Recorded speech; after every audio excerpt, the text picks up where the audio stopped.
Oke. Shalom Bapak Ibu Saudara. Shalom. Aduh, bisa nggak nih aku ngelihat iniannya? Galeri view kali ya. Reviewnya dong boleh. Aku pengen lihat nih. Pada on cam nggak nih? Oke, shalom Bapak Ibu Saudara. Boleh nggak minta raise hand-nya dulu? Azik. Biar ketahuan masih ada di sana semuanya ya kan. Ramai sekali ya. Wow, 99 itu. Ramai sekali. Full ya.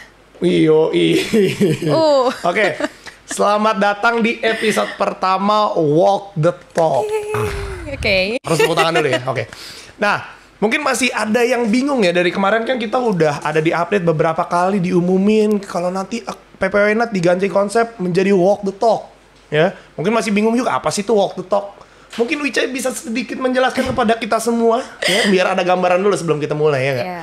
Jadi Bapak Ibu Saudara, teman-teman semua, Walk the Talk ini tuh wadah yang kita coba siapin ya, biar kita bisa punya pembahasan-pembahasan yang lebih relevan, lebih kekinian, terus ada lebih interaktif juga, dan pastinya lebih dekat dengan kehidupan kita. Karena apa nih yang paling beda sebenarnya sama PPW Night, yaitu di sini akan ada sesi Q&A. Nah, betul. Jadi Bapak Ibu Saudara, teman-teman semua, bener-bener nanti pada saat pemaparan dengerin dan cobalah untuk bertanya yang relevan, yang memang Bapak Ibu Saudara, teman-teman semua butuhkan nih. Karena ini kesempatan yang sangat baik ya. Itu sih kira-kira Yan. Jadi memang jangan sampai nanti sesi Q&A-nya tuh dilewatkan karena sayang sekali nih waktunya terbatas juga soalnya kan. Nah, dan pastinya juga di minggu-minggu ke depan ya. Tadi PPW Net udah nggak kayak konsep kemarin lagi ya, Cai. Jadi konsepnya udah seperti ini. Dan kita juga akan tetap membawakan topik-topik yang relevan dan nggak kalah menarik dengan episode kali ini. Episode kali ini Bapak Ibu Saudara juga udah tahu kalau kita akan membahas soal LGBT. Iya. Nah ini dia. Judulnya aja udah catchy banget ya, LGBTQ say yes or no nih. Karena kan LGBTQ nih kan makin lama makin booming ya, dan rasanya tuh kayak nggak habis-habis gitu loh Bapak Ibu Saudara, teman-teman semua kalau dibahas. Dan jadi kita penasaran banget, apalagi kita pengen tahu pandangan biblical seperti apa. Dan hari ini juga kita sudah kedatangan seorang narasumber yang expert nih Yan. Bener. Siapa sih narasumber kita? Narasumber kita udah bersama dengan kita Dr. Andik Wijaya. Mungkin boleh say hi itu kan di kolom chat. Oh nggak bisa ya? Ini nggak bisa say hi ya? Hai bye. Boleh di resen aja. Shalom dok. Shalom dokter. Oke. Dan mungkin kita akan juga sedikit membacakan background dari Dokter Andik seperti apa ya? Iya, jadi Bapak Ibu Saudara mungkin sudah ada yang familiar dengan nama beliau atau mungkin ada yang belum. Izinkan kita perkenalkan sedikit ya. Jadi Dr. Andik Wijaya, Doctor of Medicine and Master of Reproductive Medicine, merupakan pendiri dari Yada Institute. Nah, Yada Institute ini sebenarnya adalah sebuah organisasi yang memiliki visi bahwa setiap pribadi itu dibawa untuk hidup kudus dan mengalami keintiman abadi dengan Tuhan Yesus Kristus melalui pemahaman keintiman abadi suami istri. Keren banget sih visi dari Yada Institute ini gitu ya. Dan beliau sendiri juga banyak berkarya sih Yan sebenarnya. Jadi beliau tuh sudah menerbitkan kurang lebih 8 judul buku. 8 buku. Dan juga aktif membagikan ilmu dan sharing-sharing di beberapa rubrik radio. Oke. Iya, begitu kira-kira. Jadi kurang lebih seperti itu ya gambarannya dari Dr. Andik. Dan setelah ini kita akan langsung mendengarkan pemaparan dari Dr. Andik seperti apa. Dok, gimana dok? Apakah sudah siap dok? Oke, udah siap banget sih. Widih, jempolnya sudah dinaikkan. Oke, sebentar lagi kita akan langsung dengerin aja. Dan jangan lupa kalau mungkin Bapak Ibu Saudara ada pertanyaan bisa dicatat biar nanti pas sesi Q&A bisa langsung ditanyakan. Oke, waktu dan tempat dipersilakan Dr. Andik. Ya. Kalau kita mengikuti pemberitaan akhir-akhir ini, di samping kasus penyebaran penyakit HIV yang memang dari dulu kita tahu sangat marak di kalangan LGBT, sebagian saudara, Bapak Ibu tahu, hari-hari ini ada pemberitaan besar tentang satu penyakit namanya monkeypox. Dan sangat mengejutkan, penyakit ini pun rupanya ya, menyebar sangat cepat di kalangan LGBT. Ya, itu satu fakta yang kita nggak bisa pungkiri. Ya. Ada satu evidence dalam dunia medis yang menunjukkan bahwa perilaku LGBT ini adalah perilaku yang sangat berbahaya. Kalau saya mengatakan ini perilaku yang sangat berbahaya, Saya tidak sedang membicarakan orang lain, tapi saya sedang membicarakan mereka sendiri. Jadi ini perilaku yang berbahaya bagi pelakunya. Nah, itu adalah sebuah fenomena yang sebenarnya kita lihat dari waktu ke waktu. Tetapi di sisi lain, kalau kita melihat pemberitaan juga, biasanya dari waktu ke waktu sepanjang bulan Juni, di berbagai kota besar dunia ada satu aktivitas massa yang sangat besar yang disebut dengan LGBT Pride Parade. Tetapi kemudian aktivitas ini terhenti karena situasi COVID-19 pandemic. Nah, rupanya tahun ini aktivitas itu kembali marak. Tetapi rupanya ada pergeseran, yaitu terjadi masih banyak ramai di bulan Juli ini. Jadi kalau Bapak Ibu melihat pemberitaan di berbagai macam media dunia, ya, orang-orang muda, kalian semua memperhatikan, kita melihat fenomena seperti itu. Di satu sisi, perilaku ini menimbulkan bahaya yang sangat besar bagi pelakunya. Di sisi lain, perilaku ini kita menemukan fakta dipromosikan di mana-mana. Dan yang lebih mengejutkan lagi, ada sebagian kecil orang, sekelompok orang yang bahkan menyebut dirinya Kristen, bahkan pemimpin rohani. Di sinode-sinode tertentu, denominasi tertentu di dunia ini, yang bukan hanya mendukung perilaku hubungan sejenis ini, tetapi bahkan sampai pernikahan yang sejenis. Tapi semua yang tadi saya katakan itu adalah fenomena. Pada kesempatan malam ini, dalam waktu kita yang sangat terbatas, hanya dalam satu sesi yang kita miliki, ya, saya biasanya mengajar kelas LGBT ini di intensive course kami itu 12 sesi. Jadi memang saya berjuang keras supaya kita dalam waktu satu jam ini bisa mengungkap hal-hal yang saya berharap ini paling relevan buat situasi kalian, buat apa yang Bapak Ibu pertanyakan selama ini. Tetapi nanti silakan diperdalam atau ditanyakan juga dalam saat Q&A, supaya kalau ada hal-hal yang belum terungkap di dalam pembahasan dalam waktu yang sangat singkat ini, kita bisa nanti perdalam, perluas di dalam saat Q&A. Nah, jadi pada kesempatan malam ini, dalam waktu terbatas malam ini, saya akan menggunakan kesempatan untuk mengajak kita melihat nomena di balik fenomena ini. Karena saya meyakini dengan kita memahami nomena, ya, hal-hal yang tidak terlihat, yang menyebabkan apa yang terlihat ini, kita akan bisa mengetahui akar masalah perilaku LGBT. Dan ketika kita berpikir bagaimana kita mencegah maupun mencoba melakukan terapi, upaya healing, kita bisa mengakar kepada akar masalah yang sesungguhnya. Karena itu izinkan saya membagi layar saya dengan Bapak Ibu, dengan saudara sekalian. Saya akan ajak kita belajar bersama, ya, dari presentasi yang saya tunjukkan berikut ini.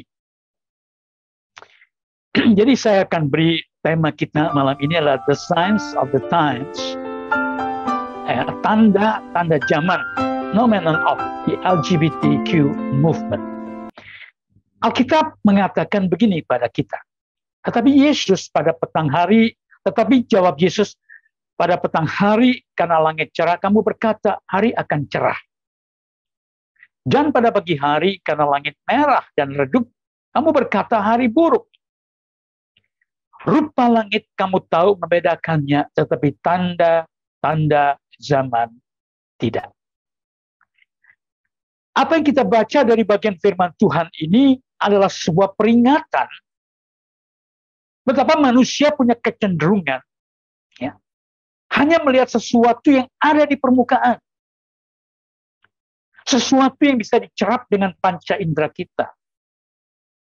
Kita gagal memahami apa di balik semua yang terlihat itu.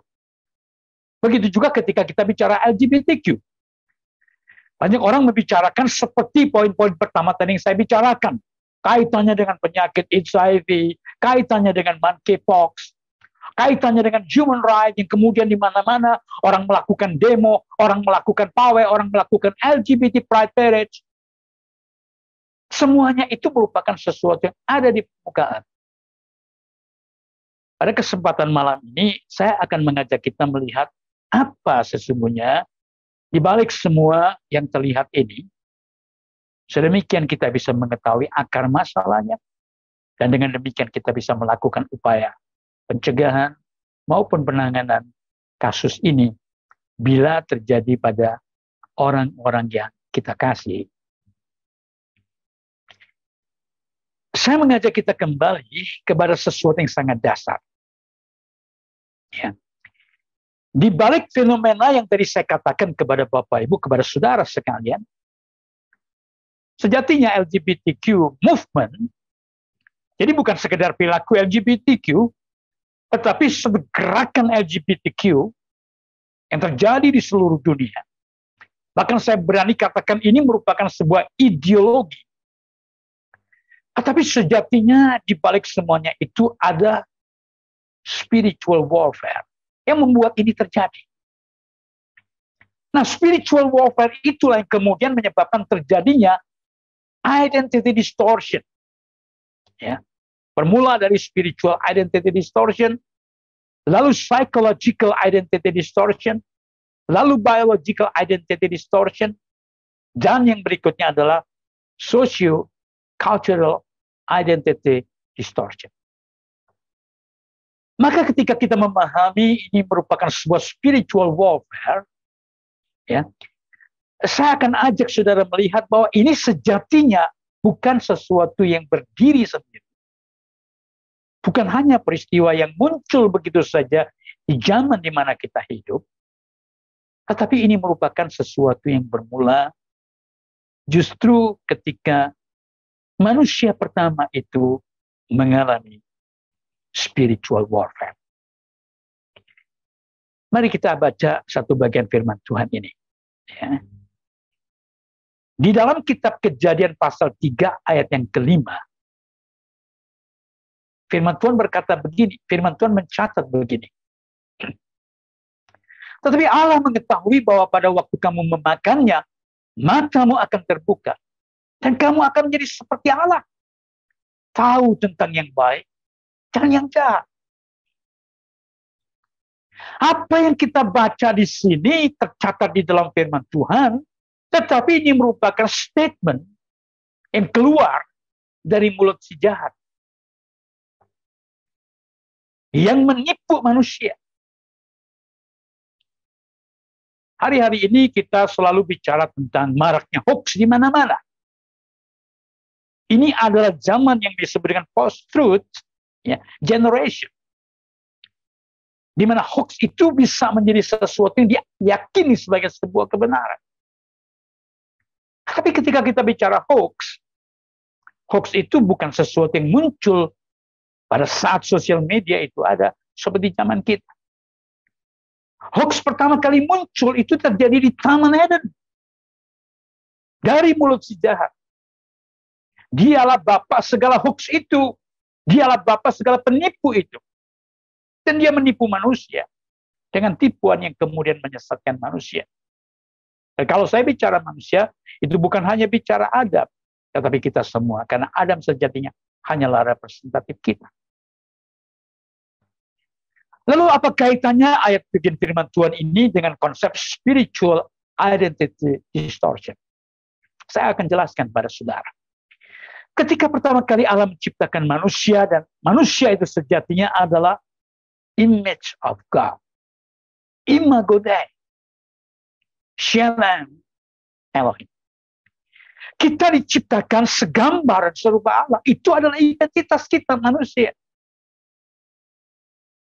Tetapi ketika manusia diciptakan dengan identitas yang begitu luar biasa sebagai image of God, sebagai imago Dei, ya, sebagai Shalom Elohim itu, pada saat manusia diciptakan dalam kondisi seperti itu, iblis datang dan mengganggu manusia, mengganggu identitas dirinya, menggoncang identitas dirinya, dengan menawarkan satu identitas baru. Ketika terjadi percakapan antara iblis dan manusia. Ya. Manusia sudah tahu apa yang dikatakan oleh Allah, diperintahkan oleh Allah. Dia tahu bahwa semua yang ada dalam taman itu boleh dimakan buahnya. Kecuali buah pengetahuan baik dan jahat. Karena Allah berfirman, ketika kamu makan, kamu akan mati. Ketika kamu makan, niscayalah kamu mati. Pastilah kamu mati. Tapi iblis berkata, enggak, kamu tidak akan mati. Tetapi kalau kamu makan, kamu akan terbuka matamu. Kamu akan menjadi seperti Allah. Tahu tentang yang baik dan jahat. Manusia sudah diciptakan segambar dan serupa dengan Allah. Tetapi iblis berkata, oh tidak. Kamu baru akan menjadi seperti Allah kalau kamu makan buah pengetahuan baik dan jahat yang dilarang oleh Allah. Dengan kata lain, kamu akan seperti Allah kalau kamu memberontak pada Allah. Kalau kamu melawan Allah. Kalau kamu membebaskan dirimu dari perintah-perintah Allah. Itu yang terjadi pada peristiwa di Taman Eden itu. Dan manusia mengikuti apa yang dikatakan oleh iblis itu. Dengan kata lain, manusia itu menolak identitas yang Allah berikan kepada dirinya. Sebagai imago Dei. Lalu manusia merasa perlu berjuang untuk menciptakan identitas dirinya sendiri yang ingin seperti Allah. Dengan cara melawan kepada Allah. Kita lihat ini yang terjadi pada mulanya. Identitas yang begitu luar biasa itu ditolak oleh manusia. Maka pada saat itulah terjadi spiritual identity distortion. Nah, kita tahu akibatnya manusia mengalami kematian kekal. Ya. Saya tidak akan mengupas lebih jauh lagi konsep itu, tetapi akan saya lanjutkan pembicaraan ini dalam kaitan dengan topik kita tentang LGBTQ. Identitas sejati yang Allah berikan sebagai imago Dei ditolak. Lalu manusia mencoba menciptakan identitas dirinya sendiri. Seperti apa kelanjutan upaya manusia dalam menciptakan identitas dirinya sendiri seperti yang didorong oleh iblis itu? Maka terjadilah satu proses yang disebut dengan psychological identity distortion. Manusia mencoba menciptakan identitas dirinya sendiri. Ya. Peristiwa di Taman Eden itu berlalu. Ya. Tapi kemudian muncul sebuah peristiwa yang mempercepat apa yang terjadi dalam proses distorsi itu. Dan ini terjadi sekitar 150 tahun yang lalu. Ketika ada seorang bernama Charles Darwin itu menyampaikan sebuah gagasan, sebuah teori, sebuah hipotesis yang menyatakan manusia itu adalah hasil dari satu peristiwa yang disebut dengan evolusi. Evolutionism. Kalau kita pahami ya, statement itu, maka kita akan sadar bahwa statement ini sejatinya adalah statement yang sama. Selaras, sejalan dengan apa yang dikatakan oleh iblis itu. Oh tidak. Kamu tidak seperti Allah, tapi kamu akan seperti Allah. Kalau kamu memakan buah pengetahuan baik dan jahat. Karena evolusi itu adalah satu proses yang diyakini akan membuat satu kehidupan itu lebih baik, lebih baik, lebih baik, lebih baik. Manusia adalah hasil proses evolusi. Ini kemudian menjadi satu bentuk pemberontakan yang lain.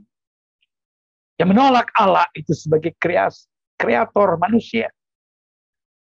Maka evolutionism ini adalah satu pemahaman yang nanti akan sangat sejalan dengan humanism, ateisme, yang menolak keberadaan Allah sebagai pencipta.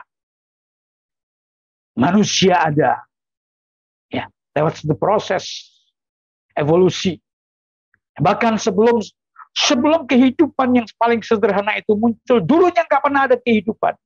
Tiba-tiba muncul kehidupan lewat satu peristiwa yang disebut dengan Big Bang. Ya. Orang yang menggagas itu bernama Stephen Hawking, kosmologis yang juga sudah meninggal dunia. Mereka menggagas bahwa kehidupan itu muncul begitu saja dari sesuatu yang belum hidup sebelumnya. Ya. Apa yang dikatakan oleh Charles Darwin ini kemudian dicoba, ya, diteguhkan lagi, diperbesar lagi, dikuatkan lagi dalam sebuah buku yang terbit pada tahun 2018. Ya, jadi beberapa tahun yang lalu. Ya.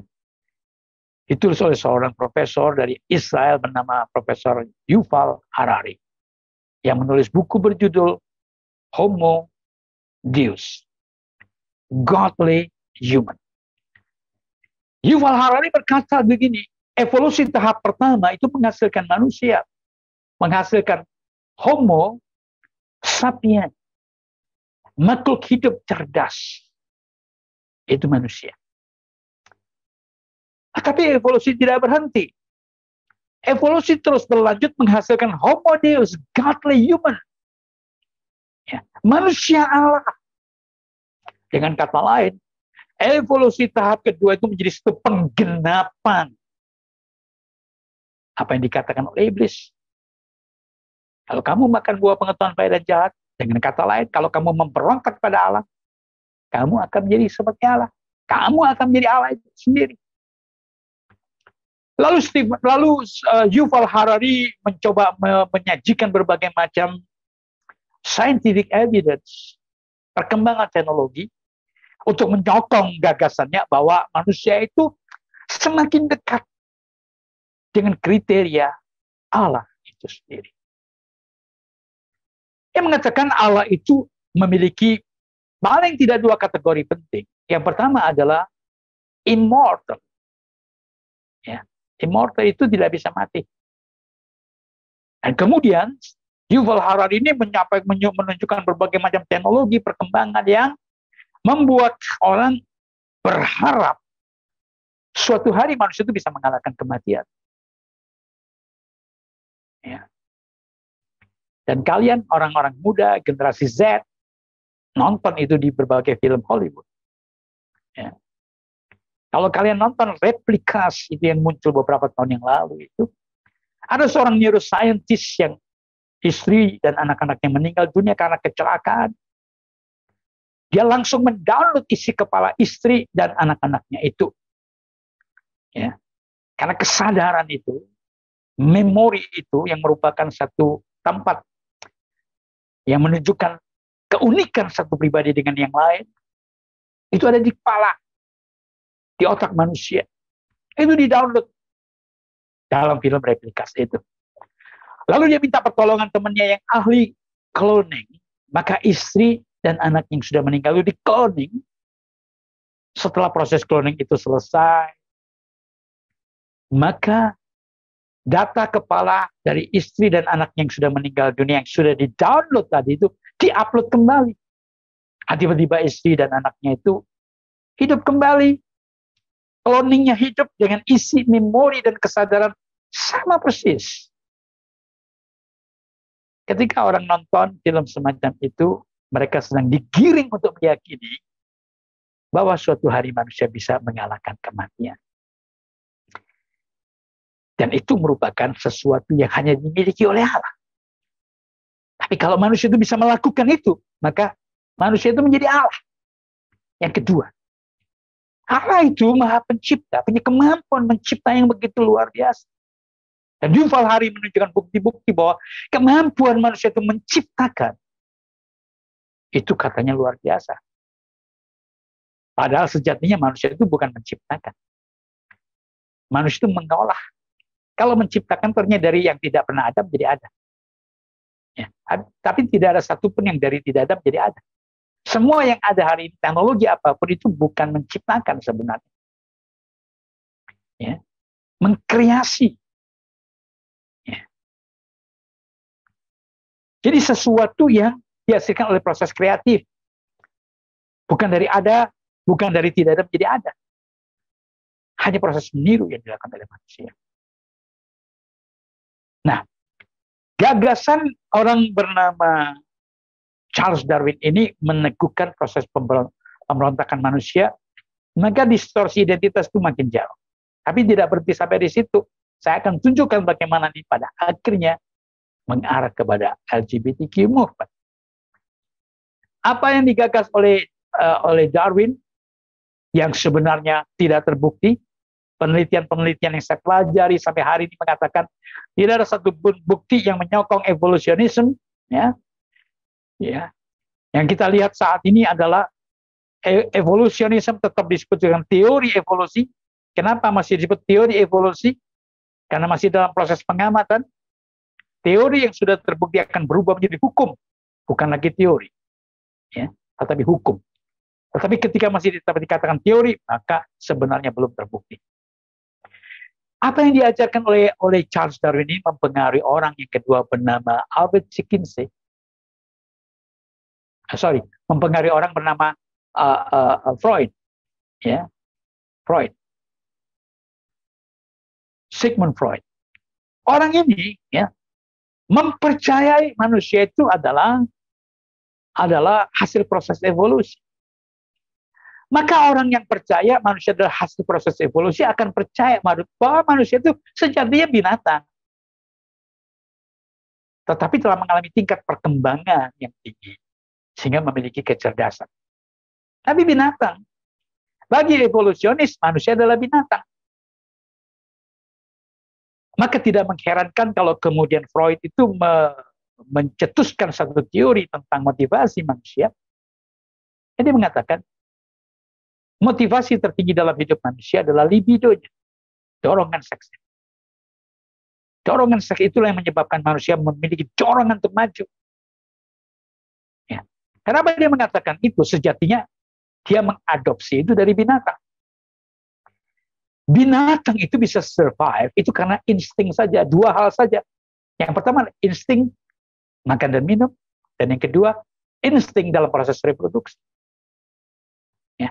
Binatang bisa survive karena insting, dua hal tadi itu. Tapi orang yang mempercayai evolusionisme mempercayai manusia itu seperti binatang. Maka tidak mengherankan Freud mengatakan manusia akan bisa eksis bahkan mengalami kemajuan kalau pendorong utama dalam hidupnya itu tidak dibatasi. Libidonya tidak dibatasi.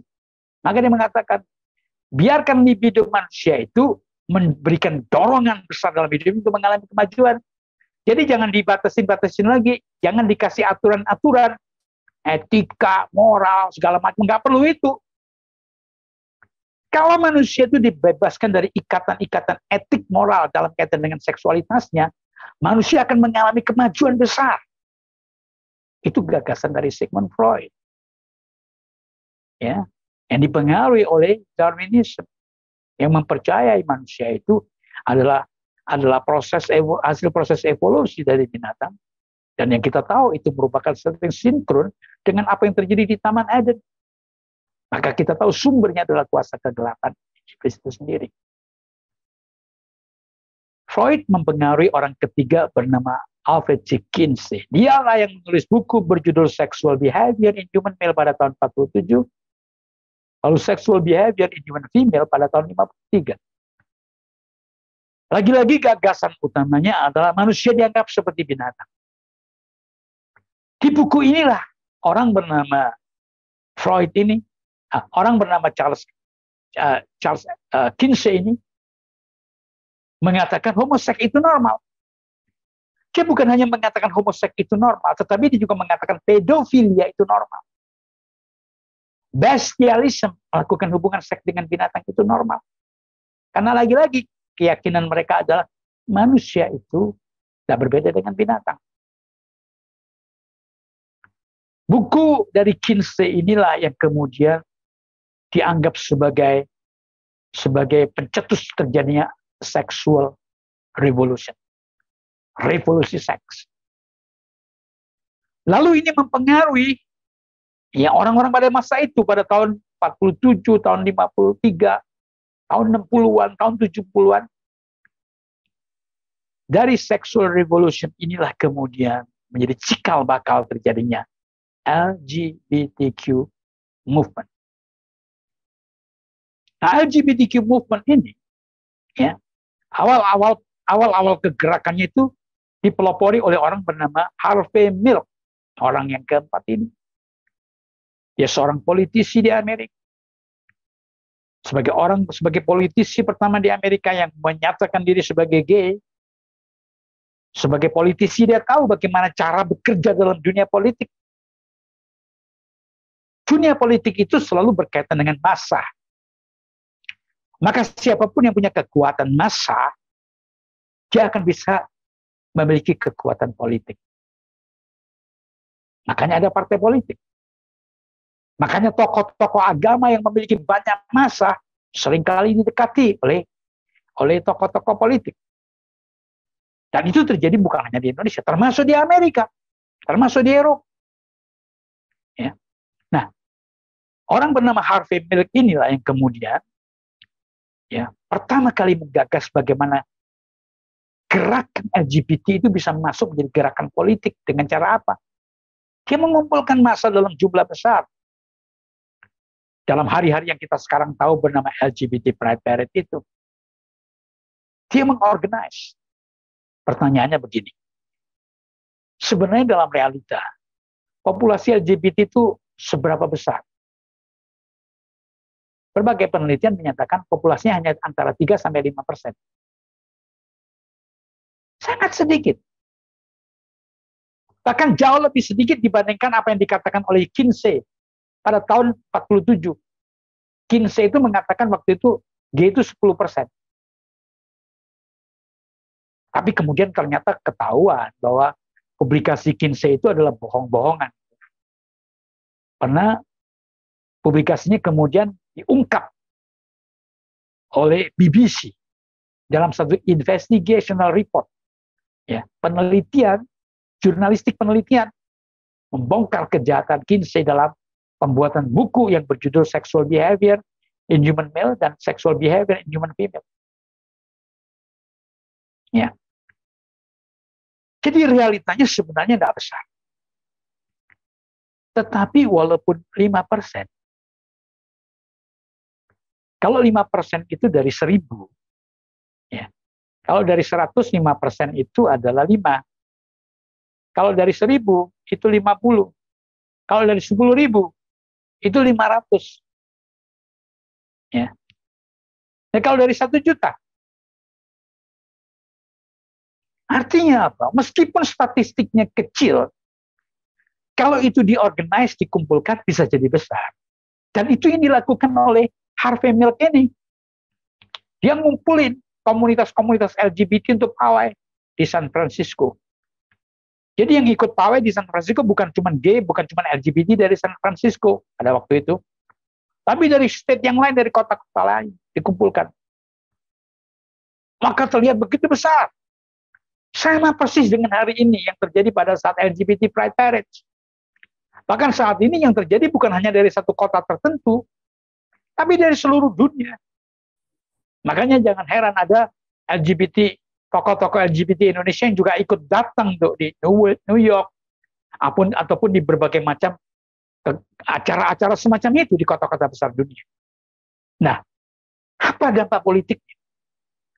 Dampak politik dari pengorganisasian semacam ini adalah para politisi akan punya persepsi, LGBT ini besar loh. Yang namanya politisi itu selalu tertarik dengan massa. Karena untuk bisa berkuasa mereka perlu membutuhkan pemilih. Nah, dengan cara seperti itulah komunitas LGBT ini bisa memenangkan hati para politisi. Maka terjadi deal-deal politik. Maka tidak mengherankan kemudian kita lihat hari ini LGBTQ menjadi satu political movement. Global political movement. Terjadi distorsi spiritual, terjadi distorsi psikologis, ya. Nah, secara personal distorsi itu terjadi dalam kaitan dengan identitas diri dalam diri anak-anak. Ini sekaligus saya akan gunakan untuk menjelaskan kenapa kemudian muncul orang tertentu menjadi LGBT. Karena dalam proses development 3 hal ini terjadi distorsi. Yang pertama adalah manusia itu memiliki sex identity. Sex identity itu kita dapatkan ya dari kelahiran kita. Maka waktu bayi lahir diidentifikasi, oh ini bayi laki-laki, ini bayi perempuan. Dari mana? Dari organ reproduksinya. Ditambah juga kalau ada kesempatan melakukan pemeriksaan kromosomnya. Tapi manusia itu bukan hanya memiliki sex identity. Manusia itu memiliki namanya gender identity. Apa itu gender identity? Gender identity adalah persepsi seseorang atas identitas seksnya. Kalau persepsinya benar, dia disebut dengan cisgender. Kalau persepsinya salah, dia disebut dengan transgender. Nah, persepsi ini dibentuk. Kalau sex identity itu dihasilkan dalam proses kelahiran, secara genetis, diturunkan, diberikan, bukan pilihan kita, terjadi dalam kandungan, tetapi gender identity setelah bayi itu dilahirkan. Dan ini terjadi pada usia 0 sampai 3 tahun. Pada usia 0 sampai dengan 3 tahun inilah bayi-bayi itu membentuk persepsi diri, membentuk persepsi identitas seks. Bagaimana itu terjadi? Lewat pola asuh. Orang tua yang memperlakukan anak laki-lakinya sebagai anak laki-laki, yang memperlakukan anak perempuannya sebagai perempuan. Dari baju yang dipilih, dari potongan rambut, dari nama yang diberikan. Ya. Maka anak-anak usia 0 sampai dengan 3 tahun ini akan melakukan observasi, identifikasi. Ya. Dia melakukan observasi, oh potongan rambutku ini sama ya dengan potongan rambut orang yang aku panggil papa itu. Maka dia mengidentifikasi diri sebagai laki-laki. Oh dari potongan rambutku ini sama ya seperti yang aku panggil mama itu. Dari baju yang aku gunakan sama ya. Maka dia mengidentifikasi diri. Setelah observasi dia mengidentifikasi diri. Lalu dia menginternalisasi, membangun persepsi dalam dirinya. I'm a little woman. Sebagaimana yang laki-laki mengatakan, I'm a little man. Ya. Terjadi pada usia 0 sampai 3 tahun. Kalau proses ini salah, potensi terjadi transgender. Pada usia 3 sampai 5 tahun terjadilah gender role development. Peran berkaitan dengan gender itu dibentuk. Disinilah termasuk orientasi seks dibentuk. Nah, pembentukan gender role ini ya, sangat dipengaruhi oleh peran-peran yang diperankan secara sehat oleh ayah dan ibu. Seorang ayah harus mengekspresikan 5 perannya dengan benar. Apa itu? Yang pertama sebagai provider. Yang kedua sebagai protector. Yang ketiga sebagai progenitor.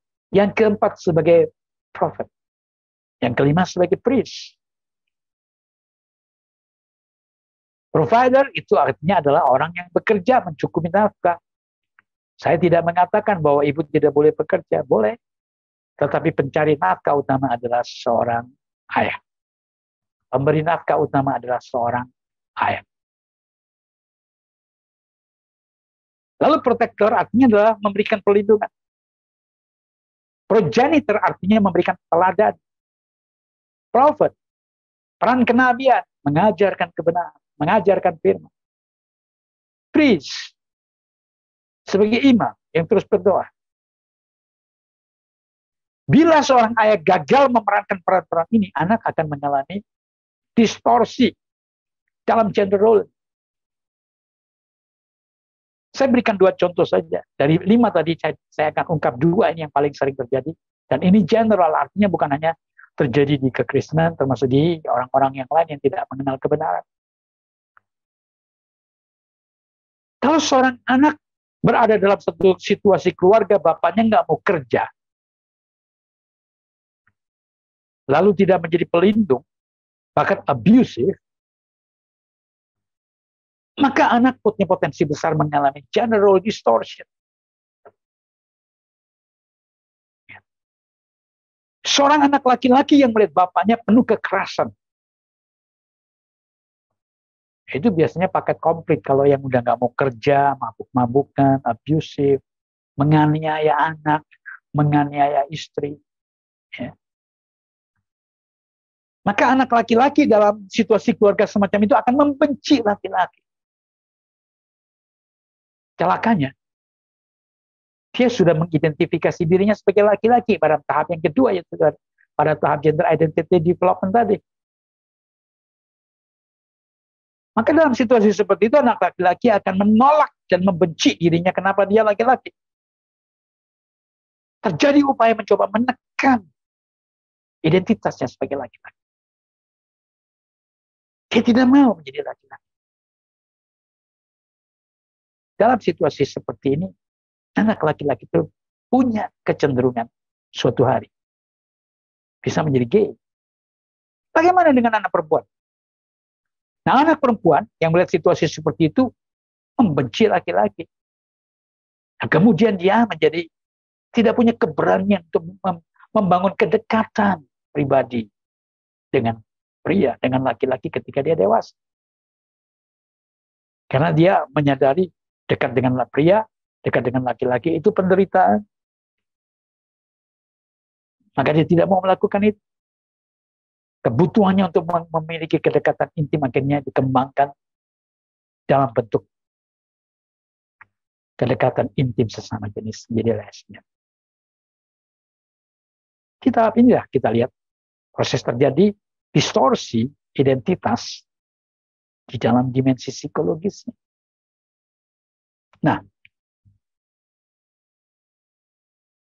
kelompok LGBT, aktivis LGBT itu bertahun-tahun ingin menyatakan bahwa LGBT itu bukan masalah spiritual, itu bukan masalah psikologis, itu masalah fisik. Karena mereka berkeinginan menyatakan, mempunyai konsep, kalau ini masalah fisik, ya nggak bisa diapa-apakan. Mereka selalu mengatakan, orang kalau udah rambutnya dari sononya keriting, ya udah, mau gimana lagi. Orang kalau dari sononya udah kulit gelap, ya, people of color people, ya udah nggak bisa diapa-apakan. Memang dari sononya begitu. Orang kalau udah tangan kidal, ya udah dari sononya begitu. Nah, mereka ingin menutup pintu orang-orang LGBT ini mengalami perubahan ke arah identitas yang benar. Dengan menciptakan sebuah kebohongan. Karena jangan lupa, semua gerakan ini adalah gerakan kebohongan. Karena lahir dari bapak pembohong. Lahir dari hoax yang pertama kali muncul di Taman Eden itu. Tapi sekarang mereka mencoba membungkus kebohongan ini dengan science. Mereka mengatakan, oh ini genetik ini. Oh ini masalah ada neurologi ini di sarafnya ini. Oh ini masalah endokrinologi ini di hormonnya ini. Bapak Ibu, orang muda, saya ahli di bidang reproductive medicine. Ya. Jadi bidang yang saya tekuni, yang saya pelajari dengan serius adalah di area reproductive function, fungsi-fungsi reproduksi. Dan tentu di dalamnya ada sexual function, dan tentu di dalamnya ada kaitan dengan genetika, tentu di dalamnya terkait dengan endokrinologi atau hormon. Ya. Saya membaca textbook yang baik, saya membaca jurnal-jurnal yang baik sampai saat ini. Dan saya mau katakan pada Bapak Ibu dan kalian semua anak muda, tidak ada satupun publikasi ilmiah yang mengatakan bahwa LGBTQ itu ya ditentukan oleh gen tertentu. Tidak ada satupun jurnal yang baik yang mengatakan LGBTQ itu disebabkan karena masalah dalam fungsi saraf tertentu. Tidak ada satupun publikasi yang baik yang menyatakan menjadi LGBTQ itu disebabkan karena kondisi hormon tertentu. Yang ada hari-hari ini adalah kebohongan dari sekelompok orang yang mencoba memelintir, mentwist dari berbagai macam publikasi ilmiah, lalu mereka berikan interpretasi sendiri dengan interpretasi yang diselewengkan dari fakta ilmiah yang sesungguhnya. Saya akan tunjukkan beberapa bukti saja, ya, karena ini kan bukan satu scientific seminar yang dihadiri oleh orang-orang yang memang perlu belajar terlalu detail di area itu. Tapi saya akan tunjukkan beberapa. Ini contohnya. Ya. Pada tahun 93 ada peneliti bernama Dean Hammer meneliti 40 pasang homosexual brothers dan dia menemukan kaitan, sebuah hipotesis kaitan antara bagian kromosom yang disebut XQ20A dengan homoseksuality. Ya. Dalam temuannya 40 kakak adik homoseks ini, kita temukan ada area ini di kromosomnya, dia temukan XQ28 ini. Lalu dia sebagai peneliti menduga, jangan-jangan XQ28 inilah yang menyebabkan orang jadi gay. Apakah boleh mengeluarkan statement seperti itu? Boleh. Ini adalah preliminary finding. Dari temuan awal ini, Dean Hammer menyusun hipotesis, jangan-jangan XQ28 ini penyebab orang jadi gay. Itu hipotesis.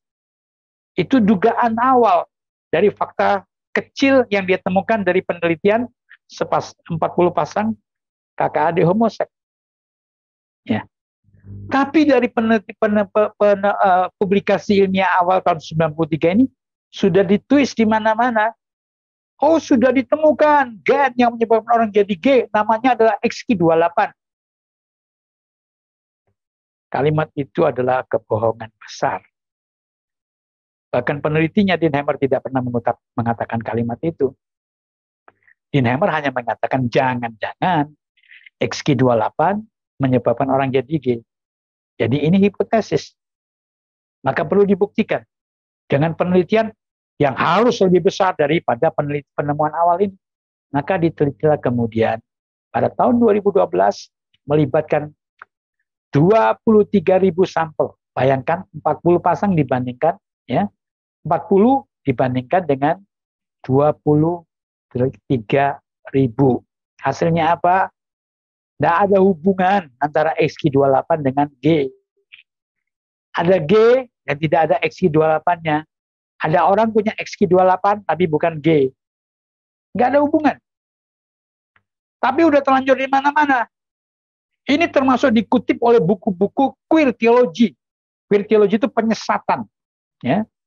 Sekelompok orang yang mencoba menggunakan kebohongan semacam ini untuk merusak pengajaran Kristen. Di Indonesia ini contohnya adalah surat pastoral PGI. Itu menggunakan queer theology. Ya, yang tidak punya data saintifik. Ada tokoh-tokoh yang lain di Indonesia yang mendukung itu. Ya. Contoh tokoh lain adalah Stephen Sulaiman almarhum. Contoh lain adalah Gerrit Singge. Ini orang-orang nulis buku dan sudah saya review bukunya. Dan mereka tidak bisa menyanggah sanggahan saya dalam review yang saya tulis. Karena mereka mengutip hal-hal yang mereka anggap ilmiah, tapi tidak terbukti ilmiah. Hanyalah twist dan hanyalah pelintiran dari data-data semacam ini. Bahkan kalau kita baca penelitian yang lain, published tahun 2016, summarizing the studies of twin, we can say that there is no reliable scientific evidence that sexual orientation is determined by a person's gene. Ya. Jadi, ya, orientasi seks itu tidak ditentukan oleh gen seseorang, tidak. termasuk kemudian neurologi, termasuk kemudian endokrinologi, tidak ada bukti. Ya. Tapi mereka terus bergerak dan mencoba mempengaruhi masyarakat luas dengan menggunakan LGBT movement tadi itu. Nah, rupanya ternyata adalah dengan mereka mendorong terjadinya same-sex marriage. Kalau orang sudah diberikan izin untuk melakukan same-sex marriage, mereka menuntut yang berikutnya yang disebut dengan reproductive right, hak-hak reproduksi. Ya, yang lesbi bisa minta donor sperma untuk bisa punya baby. Yang gay, sepasang gay bisa pinjam rahim, bisa cari donor sel telur, punya anak. Mereka juga bisa mengadopsi anak, membentuk LGBTQ family. Artinya ada anak-anak yang dibesarkan oleh dua ayah, dua ibu. Dan ini punya dampak besar, Bapak Ibu. Tidak ada orang yang dilahirkan sebagai LGBTQ.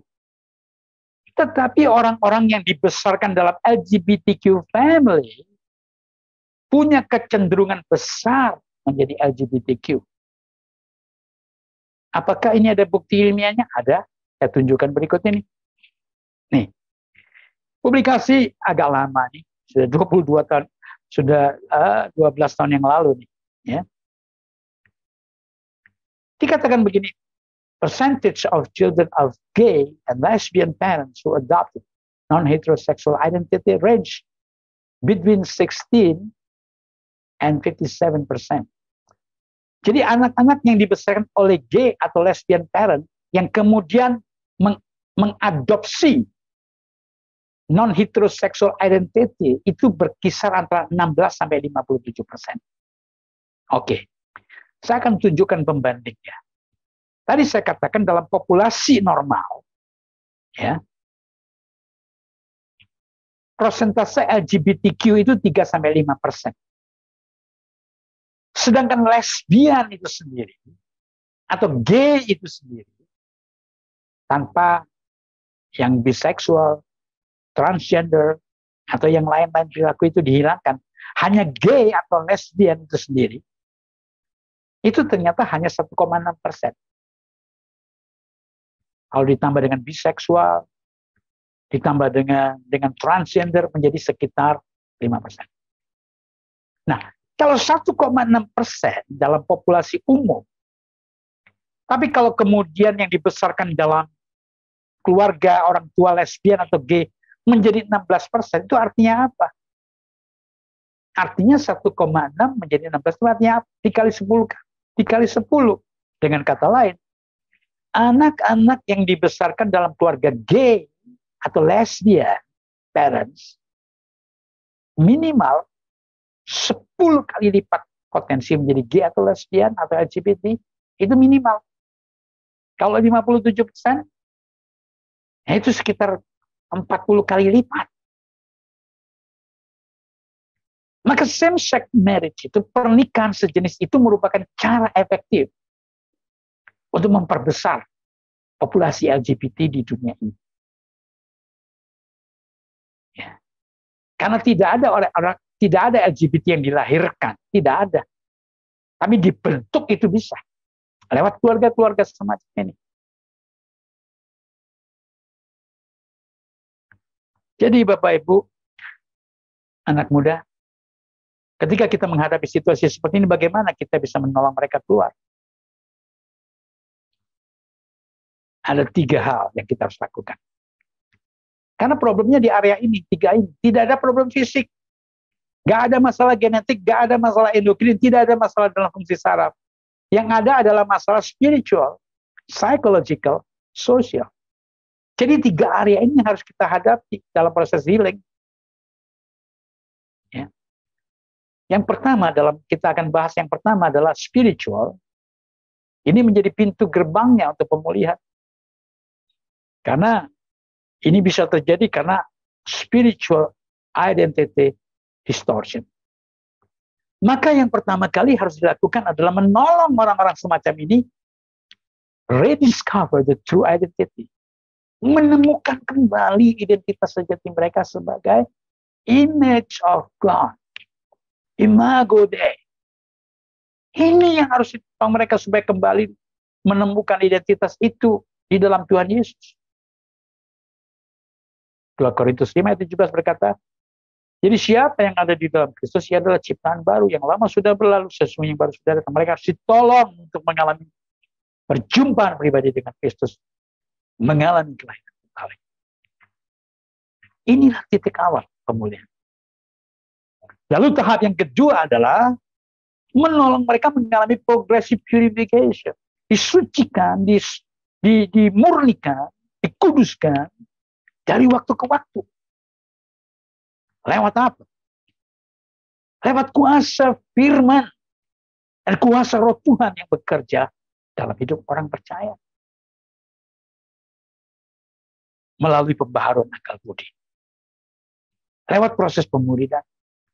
Janganlah kamu menjadi serupa dengan dunia ini, tetapi berubahlah oleh pembaharuan budimu. Sehingga kamu dapat membedakan manakah kehendak kamu. Apa yang baik, yang berkenan kepada Allah, dan yang sempurna. Iblis menanamkan pemberontakan pada diri manusia. Waktu manusia jatuh dalam dosa, kejahatan itu dimulai dari mana? Dari akal budinya. Yang menolak segala kebenaran itu. Ya. Peperangan rohani terjadi dalam pikiran, dalam akal budi manusia. Maka pertobatan harus dimulai dari akal budi. Metanoia. Ya. Transformasi akal budi. Oleh kuasa roh Tuhan dan kuasa firman-Nya. Jadi dua ini yang paling utama. Rediscover the true identity, lalu progressive purification. Instrumennya apa? Evangelism and discipleship. Penginjilan dan pemuridan. Tapi ada masalah kedua, bukan? Yaitu masalah psikologis. Trauma masa lalu, kebencian, kemarahan, terluka, mengalami abuse. Nah, ini yang juga harus dihealing. Tetapi ini tidak bisa melepaskan dari pemulihan dari tahap yang pertama, dari dimensi yang pertama spiritual. Mereka yang mengalami pemulihan secara spiritual, mereka bisa mengalami pemulihan dalam dimensi psikologi yang kedua. Dengan proses apa? Lewat satu proses sederhana, yaitu apa? Forgiving, mengampuni. Mereka yang mengampuni, mereka akan mengalami kesembuhan. Bagaimana kita bisa mengampuni? Kita hanya bisa mengampuni kalau kita punya pengalaman diampuni. Maka orang harus mengalami pengampunan Kristus. Maka dia akan sanggup mengampuni orang-orang yang abuse dia waktu anak-anak, orang yang melecehkan dia, orang-orang yang pernah melakukan kekerasan pada dia. Dan yang ketiga adalah mereka harus mengalami healing dalam dimensi sosial. Besi menajamkan besi, manusia menajamkan sesamanya. Pergaulan yang buruk merusakkan kebiasaan yang baik. Pergaulan yang baik ya, akan membersihkan orang ya, dari perilaku-perilaku yang tidak baik. Maka mereka butuh komunitas sejati di dalam Tuhan. Disitulah kehadiran local church. Kehadiran gereja Tuhan. Jadi gereja punya semuanya. Ya. Psikiater, psikolog hanya punya dimensi kedua. Ahli sosiologi hanya punya dimensi ketiga. Tapi gereja Tuhan memiliki perlengkapan ini secara utuh. Hanya supaya bisa digunakan dengan baik. Gereja Tuhan, orang-orang percaya, harus dilatih untuk bisa menggunakan ini dengan baik. Memberikan berita sukacita, berita pemulihan, supaya mereka yang terjebak dalam perilaku salah ini, perilaku berdosa ini, mengalami pemulihan sejati di dalam Tuhan. Maka dengan kita memahami itu dan gereja harus membuka pintunya buat orang-orang LGBT supaya mereka mengalami perjumpaan pribadi dengan Kristus dan hidupnya dipulihkan. Kiranya Tuhan memberkati kita semuanya. Amin. Tuhan Yesus memberkati Bapak Ibu. Terima kasih banyak Dokter Andik. Wah gila, sangat membukakan sekali. Boleh nggak kasih reactionnya dulu nih untuk Bapak Ibu Saudara? Gila ya, terberkati banget sih aku. Terberkati dan intens banget nih dengerin dokter. Thank you untuk upaya dokter menjelaskan kita dalam 1 jam. Padet banget makanan kita, keren banget. Aduh, udah banyak banget pertanyaan dari teman-teman semua ini. Oke. Jadi setelah ini kita akan langsung aja masuk sesi Q&A. Nah, nanti kita akan juga memberi kesempatan buat Bapak Ibu Saudara untuk bertanya dengan bisa raise hand ya? Ya, bisa raise hand. Atau selain raise hand, bisa juga chat ke admin Zoom. Nanti kita akan dibantu untuk membacakan pertanyaan dari Bapak Ibu Saudara. Oke, sudah jelas ya semua ya? Dan mau dihimbau lagi, sekali lagi, buat Bapak Ibu Saudara yang belum on cam, yuk on cam yuk. Oke. Kita akan langsung mulai aja. Kalau buat Bapak Ibu Saudara yang udah mau bertanya, udah boleh langsung raise hand sekarang. Karena waktu kita juga terbatas ya. Iya. Ada? Oke. Ada yang sudah mau bertanya? Kita mau bertanya sih kalau. Iya, kalau nggak ada yang mau bertanya, kita sudah siapkan bertanya. Ian, boleh? Oke, langsung. Oke, kita tanya dulu kali ya, boleh ya? Tidak ada ya. Dari yang mungkin aku penasaran sebenarnya dari ada yang raise hand. Oke. Boleh langsung. Nggak jadi. Oke, bisa. raise hand lagi. Mungkin tadi pegel tangannya jadi kan. Shalom dengan silakan pertanyaannya. Shalom. Saya mau nanya, LGBT itu bisa nyebar nggak sih? Kayak misalnya nih, orang yang awalnya normal, bisa nggak nanti dia jadi kayak gitu?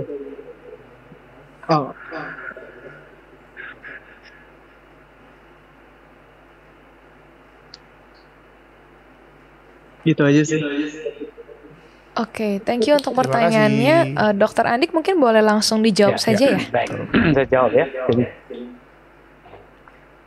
bisa, jadi yang tadi saya katakan, ya, dalam realita, anak-anak yang dibesarkan di dalam keluarga gay atau keluarga lesbian, itu mereka punya potensi menjadi gay atau lesbian itu 10 kali lipat minimal itu.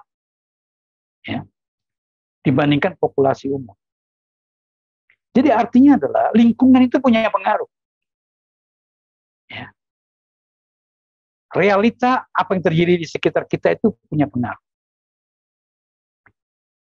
Sebenarnya ini merupakan manusia itu sebenarnya merupakan makhluk hidup yang memiliki kemampuan adaptasi sangat tinggi.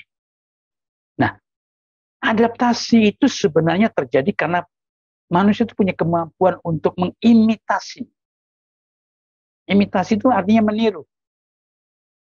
Kita ini paling pintar meniru. Manusia itu paling pintar meniru. Ya.